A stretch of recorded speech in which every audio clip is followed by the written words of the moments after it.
वज़ीर-ए-आज़म इस्लामी जमहूरिया पाकिस्तान जनाब इमरान खान से पीर ऑफ अलीपुर शरीफ सैयद मुनव्वर हुसैन शाह जमाती की क़यादत में मुल्क के नामवर मशाइख़-ए-इज़ाम ने इस्लामाबाद में मुलाकात की। वफ़द से खिताब करते हुए वज़ीर-ए-आज़म ने कहा कि नबी अकरम सल्लल्लाहु अलैहि वसल्लम की हयात मुबारक तमाम इंसानों के लिए मशाल राह है, जिसकी पैरवी करके हम सही मानों में मुकम्मल मुसलमान और कामयाबियों की मनाजिल तय कर सकते हैं। उन्होंने कहा कि हमारे नबी अकरम सल्लल्लाहु अलैहि वसल्लम की हयात मुबारक का हर पहलू तारीख में महफूज है, जिसकी पैरवी करके हम अपनी ज़िंदगियों को संवार सकते हैं। उन्होंने कहा कि जामियात में सीरत चेयर्स का क़याम का मकसद ये है कि हज़रत सल्लल्लाहु अलैहि वसल्लम की हयात मुबारक और इस्लाम के बारे में जामे तहकीक की जाए और तालिब इल्मों और नौजवान नस्ल को उससे आगाही फराहम की जाए।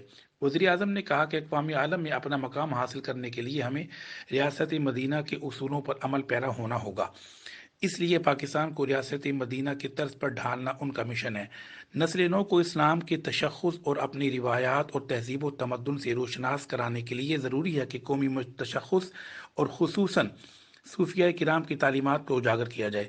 वफ़द में शामिल मशाइख़-ए-इज़ाम ने अपनी ख़यालात का इज़हार करते हुए वज़ीर-ए-आज़म की अक़वाम मुत्तहिदा में की जाने वाली तारीख़ी तक़रीर पर ख़िराज तहसीन पेश किया कि वज़ीर-ए-आज़म ने हकीकी मानों में पाकिस्तानी कौम और आलम इस्लाम की नुमाइंदगी की है। मुलाकात के इख्तिताम पर मुल्क की तरक्की और इस्तेहकाम के लिए वज़ीर-ए-आज़म की काविशों की कामयाबी के लिए पीर ऑफ अलीपुर शरीफ सैयद मुनव्वर हुसैन शाह जमाती ने खुसूसी दुआ करवाई।